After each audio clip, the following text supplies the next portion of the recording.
Today, on Strange Everything Akira Toriyama Draws Looks the Same Manga Friday, we see one of his creations that wasn't Chrono Trigger, Dragon Quest, Dragon Ball, Dr. Slump, Blue Dragon.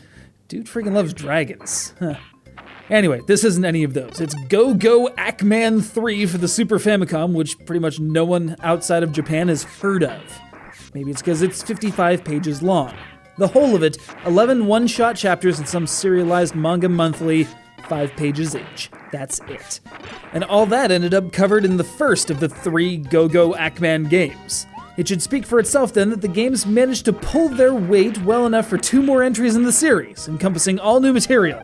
Like this battalion of angel police led by this, leather daddy.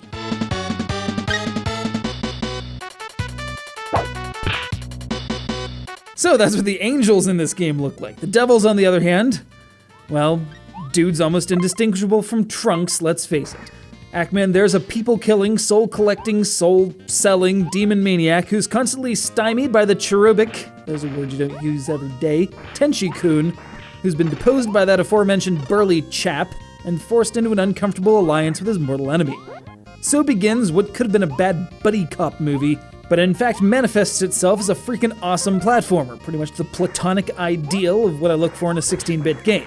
It's got colorful levels, strange-looking enemies, upgradable and diverse weapons, boss battles that are part pattern recognition, part trying not to laugh too hard at the absurdity. You've even got a little demon bat dude who collects the souls you wrest from those who oppose you.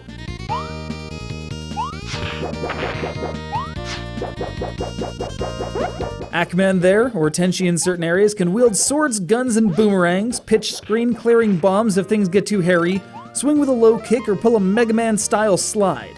Really, you add a fishing line and some rubber band physics and you've got the best game ever conceived. Barring that, there's some significant nuance to the mechanics beyond just running, jumping, and climbing ladders. Enemies can rush in from off-screen pretty quickly and are best anticipated by audio cues, though realistically they're best met with projectile weapons, but that's on another page. The whole thing is filled with a sense of absurdity from Leather Daddy on down, with shark stepping stones and weird Opa-Opa-looking angelic police vehicle bosses and whatnot. Plus, Tenchi-kun's power of flight opens up diversification in the gameplay that breaks the mold of the standard action platformer, especially when you need to get that power-up off high place. That said, though, there seem to be a number of tricks that trivialize parts of the game, like this spot on a particular boss where you're completely out of range of oncoming fire.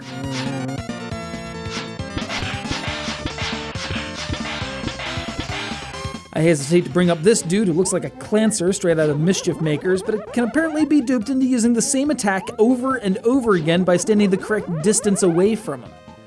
Willing to accept those, I found them myself, and honestly, who's going to stop me? While I'm not a huge fan of the sweet Jesus everything looks indistinguishable from Dragon Ball aesthetic, I will begrudgingly add Go Ackman 3 to my awesome stuff shelf right between Dragon Quest 8 and Chrono Trigger. And then in front of those, I'll put Persona 4 and Catherine Trauma Center.